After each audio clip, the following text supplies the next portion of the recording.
scatter that, do work, and get some work out to do something. But I scatter it into a medium that's got a boundary that's a phase conjugate mirror, and it can even be pumped, because I can use, heat alone, the internal part of the Earth, to do the pumping energy. There's an open system here. Then that will reorder that energy back here and give it back to me again, and I can reuse it again. It'll give it back again. Now, if I can only get a fractional efficiency, suppose I can get 50%. 1 plus a half plus half of that plus half of that, I'll get twice the energy out that I put in. If I get 60% energy out, I'll just continue to get more and more energy. So this whole nonsense about energy being a one-time shot is just so much bull that's in all the textbooks. And it is bull, and it ought to be changed. My God, we've had quantum mechanics for 60-something years. We should have got around to changing that by now. It's high time. Next slide. We got to get radionics in there. We got to get that changed. That's universal. Internal energy is universal everywhere. We just have to learn to use it. All living systems already do. Next slide. Real quick, the human brain, it isn't the residue of the translation energy, the normal electromagnetic jump, that's so important. What's really important is that Whittaker structure going on that the brain is making. And you have to get at that with chaos theory. Like, for example, Dr. Valerie Hunt presented at this conference one time, a way to do that. I won't go into that. Go back and read the conference notes. But the two cerebral hemispheres of the brain function as a scalar interferometry by the Whittaker paper. And they can create a little bit of energy at a distance by that exact precise mechanism. And they can sense the activation part, a little crudely, in a piece of matter. They can see at a distance, quote, see, unquote, a little bit by using that kind of distant effect. It's like a distant Aronoff bomb effect. Yes? They have a brain that's a virtual brain that's hidden inside the potential, inside the bonding structure in the fluid in the brain. If you were to drain the fluid, they would be instantly dead. But there are living examples of that. They made a film on British TV about one that graduated with his math degree, and he ain't got no brain except, 95% water. It works just as good as you and me, just as normal as we are. They've been hiding that for years in the rare cases where they see that in autopsies, but it's true. You don't have to take my word for it. You can check it. This brain and the human nervous system, as are all mammals, even the cockroach, is a marvelous scalar interferometer. And it already uses this energy, just like it used FM before we knew about that. It used electrons before we knew about them. It uses this, too. And we have to find out about that. What's important, take a snapshot of the structure, Whittaker structure. Take a snapshot the next second, you get a different structure. The changes in that internal structuring, we do not even measure. That's what thought is. Unfortunately, the output of the marvelous instrumentation we have is buried up in our deep unconscious. But certain pioneers, notably Friend Fairley, who has addressed this conference, or this audience before, Friend Fairley showed conclusively that you could even outgrow the radionics instrument. You had your own instrument built in, and there it is. She was absolutely right. Next slide. You have a living aura. This is the internal Whittaker structure. We can eventually, given funding and everything, with enough sharp graduate students and scientists working in it, eventually we'll lay all of this out as science, and my job will be finished. I can go home and go back to fishing, because I'm tired, and I'd like to do that. But that's what we will eventually come to. We will have a new science. Next slide. That's Dr. Popp's work. Pop showed that there is such a virtual system organized in the human body which controls the cell, the master cellular control system of the human body. Marvelous work by Dr. Popp of Germany.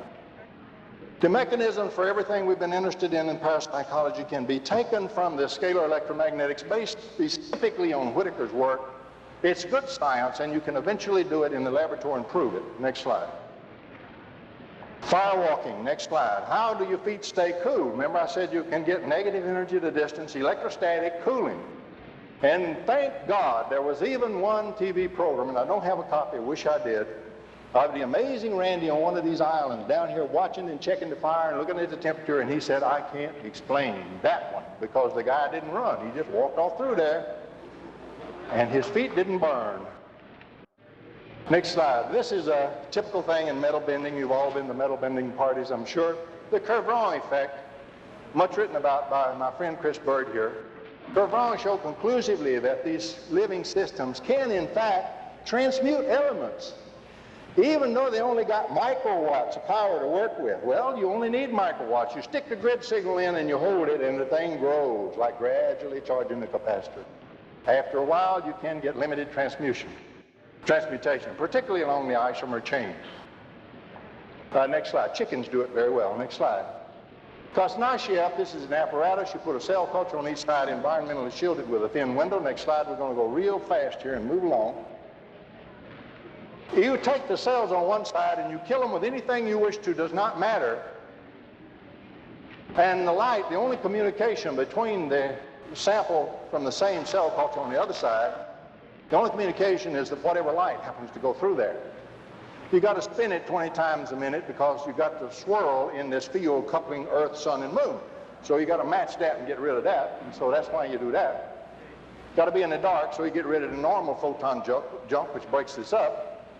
And then an interesting thing occurs. If that little thin glass there is made of window glass, nothing happens. These other guys stay fat, dumb, and happy. And you kill the heck out of the other side with anything, doesn't matter. If you then take a little thin quartz window in there, a marvelous thing happens. A little time later, 2 to 4 hours usually, the cells on the other side start to die with the same sickness. But if you've got germs on that side that's killing them, you don't have the germs on that side, they're just dying with the same disease. Isn't that interesting? Why? Because this is now an educated audience. You had to build little graviton engines with certain sets of photon, anti-photon couplings built into them. You had to build specific graviton engines. And to pass the graviton, you have to have at least one harmonic interval. Remember I said if you break that, you don't have nonlinearity anymore, and so you can't transmit these nonlinear structures. You can't transmit graviton engines. And so when we have quartz in there, quartz will pass frequencies from infrared to ultraviolet, which is one harmonic interval. It will pass gravitons without breaking them up. And so over here it will deposit gravitons with the gravitational engine, with a vacuum engine in it that represents that specific death pattern, and that will gradually percolate up, coupled through the electron shell, out in the lattice structure of the tissues, develop in the cells, and they will die with that disease. That's the secret of the Kosnashiev work. If you put in window glass, it does not pass a harmonic interval. It destroys the graviton, breaks up the coupling. You don't have no graviton engines going over there. You don't get the pattern over there. It don't work. They say fat, dumb, and happy. That's the secret of it. I can't tell you how many people have puzzled over why. That's why. If you had a sickness over there on that side, and you took the anti-engine, the opposite of that, and you put in that little graviton, and you radiated him with that opposite pattern, what would it do? It would move him back from condition A, which is disease, back to condition B, which is health, and cure him. And that's called a priori machine in France. That's the way it worked right there. Next slide. Now you can translate for optical to work in the laboratory by a thing called subharmonic resonance. You can translate it to microwave frequencies and get down to something you can build hardware. You've got lots of hardware you can work with, and work with it in the laboratory. And that's what priori did. Next slide. I'm going to skip that. We don't have time to try. I'll cover it on the next slide. If I start to amplify, grow these little vacuum engines, they grow to a certain point and they establish the pattern. They break through the virtual observable barrier, and so it starts to become physically real. If I continue to grow it, then it starts to distort again by all the other junk I'm also amplifying, and it'll break it up again. But I called that originally kindling. Today I call it activation. It's a thing that's used, for example, in one of the moving target indicator type things in radar. It's the same principle is used and it works. Next slide. It's a well-known principle. We just applied it here. It shows up in chaos theory. If you have hidden order, and you start to collect it, that is, amplify it more and more, you reach a region where suddenly the order grows. And you see over there at position 1, you suddenly have a recognizable order. And you reach up here, and by the way, this equation is totally deterministic. It just looks statistical. It is statistical, but it just looks random. It is not random at all, but it is statistical. And as you grow it more and more, then this thing starts to bifurcate and split again, and it breaks up, and very rapidly then you lose all the order again. So you work in a window region. And that is the reason for the biological trigger windows for little weak signals in human beings. They must operate within the region with this mechanism of collection where there's a coherent signal recognizable. If they're too weak, you don't have a signal. If they're too strong, it's broken up again. That's the explanation of the biological window. Next slide. All that the microwave radiation U.S. Embassy in Moscow does is apply Whittaker structured potentials, and they make little graviton engines for the specific kind of disease they want. It'll all be in the potentials. It will not be in the E fields and B fields. Next slide. When Johns Hopkins went in there, they only looked at the E and B fields. That's the escape of the potentials. There was absolutely no disease and health changes occurring in those areas where they had E and B fields. The changes were elsewhere. So they assumed that that's all that electromagnetics was. But electromagnetics, you see, consists of two kinds of potentials. Those potentials which are stable and those which are draining off or bleeding away. As force fields. Next slide. And the stability of the potential is canonical to the force fields. Bigger force fields, less stability. So when you got E fields and B fields, you don't get the effect. Where you don't have them and the potential is stable, you get the Whittaker effect, you get activation and charging, and you get the effect. They drew a totally erroneous conclusion because they only considered half of electromagnetics, did not consider the potential. They know nothing of the Whittaker work, and that's how they did it. And the reason for it was to stimulate a high target and see if we knew about the Whittaker work and how you use this. We show them we do not. Next slide. Lessitson showed how to break down the brain thing, get at the mind. There's 11 independent channels, 23 all told. They've done work in doing that. We don't know just how far along they are, but they're a whole lot further than we are. The LIDA machine, for example, they built in 1950 or so, can change the consciousness state of a human being. Put him in a catatonic trance. If you think it's hypnosis, it'll do it to a cat as well. Next slide. Okay, here is the secret of unified field theory. If you apply the Whittaker work, this hidden substructure work that we can engineer, the general relativity, it extends it. If you apply it to classical EM theory, it extends it. If you apply it to QM, it extends it. It gives you an explanation of the Mayan effect, and it's the same area. It combines all of them. It gives you a unified field theory which covers all four subjects. And I submit to you that's the first time in the history of science that has been existing. Unfortunately, in the weapon labs, they weaponized it. Next slide, please. Talk quickly to get back at radionics. I want to give you the final mechanism for radionics. There is a thing called self-targeting. It works this way. I transmit a beam from my transmitter, which has some width and scattering and so forth. Over here I have a target, and that target by definition is nonlinear, has nonlinear effects. So it does some phase conjugation, which means it creates then this anti-wave going back, marching back over towards my transmitter. Now, if I got a linear transmitter, the transmitter doesn't do nothing with that. It quits right there. That's the end of it. That's the standard radar. But if I'm a clever devil and I made my transmitter nonlinear to react to that, it gets this phase conjugate wave back over, and it phase conjugates anything in there, and it transmits based on that phase conjugate, which means it narrowed its beam in position 2. It gets back then a narrower beam, and it phase conjugates again, and it gets an even narrow beam. And what this thing does, it'll draw down finally to a pencil beam right on the target. That's called self-targeting. It is the standard methodology that we plan to use from a high-energy laser in space to hold that laser beam locked on a rising booster several thousand miles away, maybe 10. To hold it on one spot to burn in there long enough. Self-targeting. Now, I want you to see something else when you consider the whole potential and you have this reverberation fact going. You begin to get multiple photon effects in the transmitter and the target here. And multiple photons constitute pumping. an amplification. You now start a triode instead of a diode. You start to get more back than what you put in. In other words, if there's some energy around on that target that scavenges and it gets more back in the beam than what it would normally reflect, and the same thing happens on the transmitter, this thing will start to grow. And the energy in that beam will start to grow. And it's trapped energy between these locations. And trapped energy, electromagnetic energy, bidirectional, is what we call a Whittaker structure, and that's a potential. The potential with the Schrodinger equation is the same way. It's pointed out recently by a Russian in the American Journal of Physics, to see if we really knew what that meant. But this self-targeting will establish a potential between objects which are widely separated. And in physics, quantum mechanics, that is called a quantum potential. It works quite different from a normal potential. How? This way. If I have two pieces of junk, and they can be operating junk, and I move them 1,000 miles away, but they're connected by a quantum potential, there is a continuing instant communication between the two. Quantum mechanics insists on that. If I can establish a quantum potential, part of what is going on in this outfit occurs in that outfit.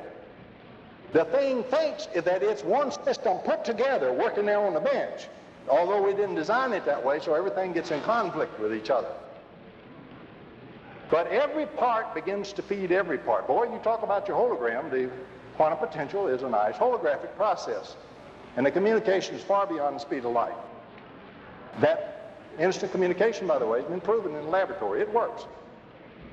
So self-targeting of the pumped phase conjugate mirror nucleus can establish a quantum potential between widely separated objects. And if I get such a quantum potential, I have instant communication from here to there.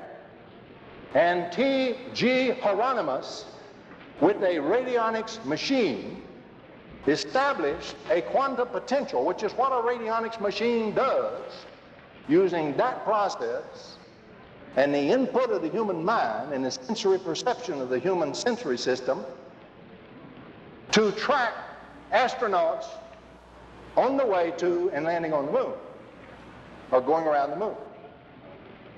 He actually did so and published a report on it. Now, was it mumbo jumbo? Was it mysticism? Far from it. It was science of a nature we did not know, and that's what it was. He had a little quantum potential established by his witness and by his sensory scalar interferometry of his human nervous system between him and that distant spaceship with the astronauts. And he was able to track that hidden channel, the Whittaker channel, all the way around there. So that's what it is, and there's the basic mechanism for radionics. Next slide. The eventual result you see of the self-targeting is narrow laser-like beams. Tesla did it with mechanical beams and called it telegeodynamics and said, I can create earthquakes around the Earth. I can split the Earth if I want to. He was right. You can do it this way. But what you do is you get narrow laser-like beams connecting the nuclei of the atom and maintaining or even increasing their energy, and that makes a quantum potential. Next slide. Here's a slide showing that process getting going. Now, to make this quantum potential, you're scavenging up extra energy from the environment, pumping extra signals. Now let's reason together. Bear with me just a moment. So getting this process established is a function of the number of signals around to be scavenged up as pumping. But to be pumping signals, you have to have multiple photons hitting the atom at the same time. So the denser the signal environment, the more signal. I'm not talking about the power whatsoever. I'm just talking about the sheer number of frequency signals around. What's going on inside the electric motor in that, what's going on in the light, what's going on in your own body, and the 100-watt bulb and everything. The more and more and more of those signals that get going, we establish this thing. As we always have a little quantum potential, like 10 to the minus 80th or so, between everything anyway. This one starts to grow. When that happens, take N1 over there. N1 now has a little part of its ongoing stuff that begin to appear in N4 and N3 and N2. If there's no provision for that, that's noise. Do you see that as we add more and more electronic signals in our environment and increase the signal density and the electronic smog, do you see that the real danger here is a very subtle thing which no scientist tries to measure, doesn't even know about? The real danger is the gradual formation of a little stronger quantum potential and gradual noise injection then in the parts of the system. And so your master cellular control system, a la Dr. Pop, starts to have jamming noise in it. It starts to degrade your immune system and starts to degrade your cellular control. And you start to develop more frequent cancers, more leukemia.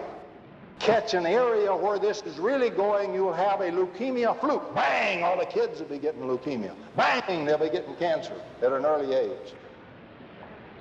You start to interfere with the pacers and the control mechanism in the human body, and so the arteries start to clog up. The control mechanisms to prevent that are now deteriorated. That's what electronic smog does to you and does to the society. It isn't even in the textbook. It isn't in the National Academy of Sciences, and it isn't in the local university. And for God's sakes, we've had quantum mechanics and phase conjugation around for a long time. Wake up, America, and use the brains that we're calling university scientists to look at this. That's where the increased leukemia and the increased cancer is coming from, right there. Can I prove the quantum potential? I can give you an example. Next slide. When the U.S. attacked Libya in April 1986, a very strange thing happened. There were 33 airplanes that took part in the actual attack. There were some ESM support airplanes, carrier out there, fleet, ships, everybody radiating, radars, electronic support, jammers, and the enemy was radiating, the Libyans were with their defense. Lots of signals, right? Lots of signals. A denser signal environment than we use at our test ranges. And therefore, more frequent multi-photon interaction, combinations of signals hitting an atom at the same time. The bottom line, what does that mean? That means more pumping of the atom, which means it makes little amplifiers of the atom so that the return beams now get stronger, and you start to gradually start a quantum potential growing. And when that happens, everything that's electrical starts to put a piece of its little electrical output into everything else that's participating. And all hell broke loose. The airplanes coming in began to jump and snort and pitch and buck and couldn't hardly be controlled. One of them crashed out of control. 7 turned back because the pilot couldn't hold it from spurious signals occurring in his control system. The others came over the target with difficulty, got the steel on the target, missiles went crazy, they flew all over the place, went off over there on the side, hit buildings, hit 3 foreign ambassadors' residences and all this kind of thing. And when it got through, the commanders were berserk. They said, what on earth happened to this expensive equipment? It's not supposed to work this way. In God's name, what happened? Did we do this to ourselves, or did the bad guys do it to us? Tell us, because you can't operate like that and come out winner in a war. So they did a quick little study of a dense signal environment, and they said, why, this is awful. When you get multiphotons together, you can get all these effects there. They were, they had them. They said, now what would that have been if that had been a European environment? Because the signal environment had been a lot denser. So they modeled it on computers and all this and ran that, and they said, God help us, nothing would have worked. Everything would have went to hell and back. So they formed a big study, highly classified. I have no idea what's in the study or what the results are, but they're going to fix that. They're going to do some good EMI shielding, because we've been winking at that for years. EMI shielding will lower this effect about an order of magnitude, but it will not eliminate it, because the part that goes to the nucleus, the EMI shielding won't affect. And when you get the formation rate up to the rate that the EMI shielding can take care of, you'll still form the potential. And so this is a real effect, the quantum potential. Now, I bring this up because Sheldrake's morphogenetic field is nothing in the world but a quantum potential between all mankind, see, between the species. The rats got their own, the humans got their own, and everything got many orders of these quantum potentials. So there is a common little communication link between all mankind. There's a common one between the rats, and a common one between the snakes, and a common one between that, and eventually there's a little bit of common one between everything. There are quantum potential in the universe, and they are responsible for the exact thing. They are the morphogenetic field that Sheldrake was looking for. There it is, right there. It's a quantum potential. And there are some very good physicists, very few, David Bohm, Aronoff, a few more like that, who work with the quantum potential, but very few physicists ever bother with it or even know what it is. There it is. Now, in radionics, we use the fact that any time light has interacted with an object, the pattern that is carried in that light, hidden up in it, in the potential part of it, a little bit of that is injected into that object, that it's absorbed. And if I have that object absorb a lot of that, like your hair, or a photograph where a lot of light hit it from you, those Kosnashiev vacuum engine patterns that got through the nonlinearities are in that photo. And that is my witness. I can use that because there's a little tiny quantum potential between that and the actual object, even if he's at the end of the universe. And just barely within the limits of what I can get very dimly with my human nervous system, I can pick that up and deal with it, and that's called radionics. And that is the hidden mechanism for radionics. And I would like to personally recognize the perseverance and the contribution of the many, many pioneers in radionics who have carried on in the face of being called illegal, being called charlatans, being called every name in the book. There are charlatans in every field, don't misunderstand me. But there's also some darn fine researchers. And I would like to recognize that great contribution made for all of us by those pioneers like Hieronymus, like Friend Fairley, like all these other people I listed on the chart. And that's what this organization and this conference stands for. Thank you very much for your attention.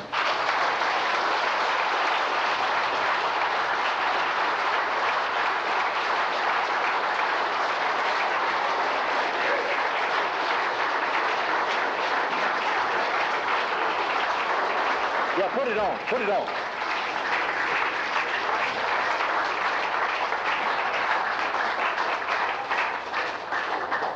You want to answer questions? Yes, I'll answer a couple of questions. We have time for very limited questions. Yes, question here. Let me get the microphone. He's going to get the mic so it'll get recorded. And I'll get a drink of water meanwhile. Thank you.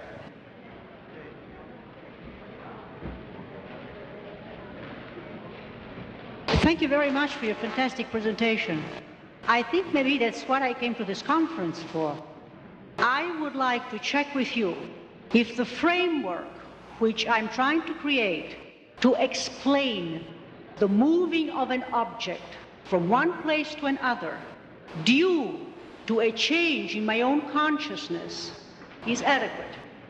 I have noticed, last time it was 2 ice cream cones falling from the ceiling in the presence of witnesses, actual ice cream, vanilla and chocolate, which was in the deli at the first floor. As I was eating with other people, they fell down in front of me from the ceiling. At another time, it was paintings, maybe falling, no damage really, just signals. And the signals usually occurred at a time when I felt emotionally charged and excited in the process of communicating the nature of such phenomena to another individual. There was, how can I put it, a feeling of chargedness. That's the only way I can explain it. Yeah. So the explanation that I figured out was that somehow my own energy system at the auric level, where the astral field, the emotions, connect with other fields, somehow was affecting the force which holds together the atoms and the molecules of an object. Somehow it was liberating the hologram imprinted on those particles, transporting the hologram through space instantaneously, and somehow reassembling through the hologram the reality of the physical object. Is this an adequate explanation?